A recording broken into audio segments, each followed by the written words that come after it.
Так, привет, ребята!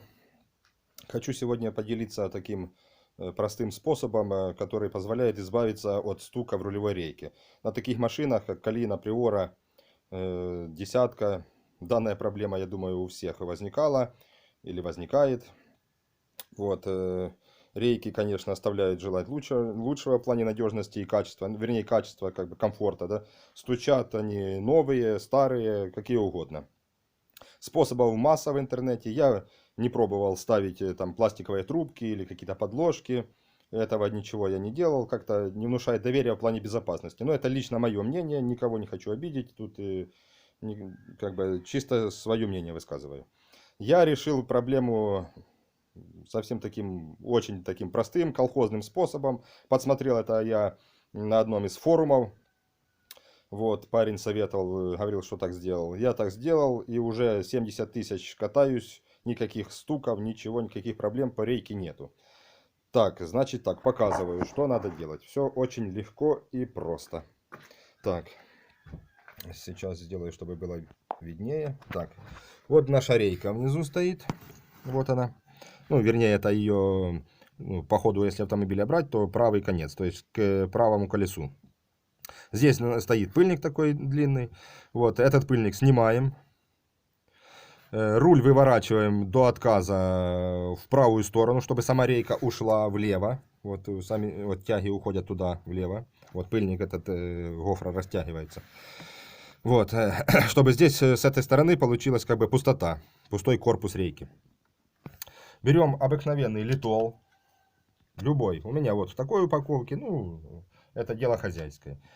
И набиваем литол, вот с этой стороны набиваем литол, как можно больше. Просто я беру себе на пальцы, прям выдавливаю литол, или там с банки набираю, и сюда набиваю литол. Вот набиваете литол столько, пока вот он влазит туда, как бы, да, набиваете. Пальцами проталкиваете его туда дальше и добавляйте, добавляйте, добавляйте, пока полностью рейка не заполнится. Одеваете обратно пыльник, фиксируйте его, рулем поработали влево-вправо, лево-вправо, опять вправо до упора выкручиваете руль, снимаете снова пыльник и добавляете еще литол. Все, полностью вот заполнили и катаетесь. Катаетесь где-то неделю, там, ну, сколько, несколько дней покатались, опять взяли, сняли, в общем, провели опять ту же самую процедуру.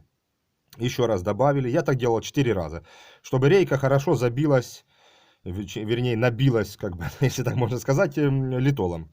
Вот, заполнилась литолом, чтобы как бы сама вот эта рейка внутри была полностью вся в литоле, чтобы не было пустого пространства вокруг нее. Вот. И проблема со стуком уходит. И вообще все супер работает. Литол отлично показывает себя и в морозы, и в жару. Никаких проблем с рулем у меня не возникало. Уже много лет так езжу. Как видите, нигде литол не вылазит, рейка, все нормально, ничего, никаких там жирных пятен или еще чего-то нету. Все отлично работает. Чтобы вы не сомневались, что у меня набита рейка литолом, покажу сейчас, если будет видно. Надеюсь, будет видно. Вот, рейка забита литолом полностью. Добавлять, ну, смысла нету, ну, как бы, у меня вот и так видно, вот вы видите, что рейка забита. То есть я говорю так, как оно есть. Вот, рейку забил и спокойно катаетесь. Способ колхозный, но не более чем те все советы, которые, ну, по поводу этих трубок всяких и тому подобное. Вот, не знаю, насколько это будет работать уже на хорошо разбитой рейке.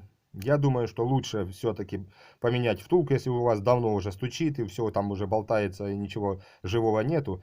Лучше поменять втулку, сразу забить вот таким образом. Тем более, если вы, например, сняли рейку и поменяли втулку, то вообще легко будет забить. Можно снять тогда и эту гофру, туда добавить литол, чтобы это все быстрее распределилось по рейке. Вот, забить литолом, устанавливайте и катаетесь. Вот 100% даю гарантию, так сделаете, никаких стуков у вас не будет. Я езжу, у нас областной центр, там брусчатки куча. Вообще ничего не стучит. Идеально работает рейка, никаких стуков, ничего подтягивать, зажимать, отпускать и тому подобное не нужно. Все отлично. Вот такой простой способ. Попробуйте, точно не пожалеете. Все. Всем пока.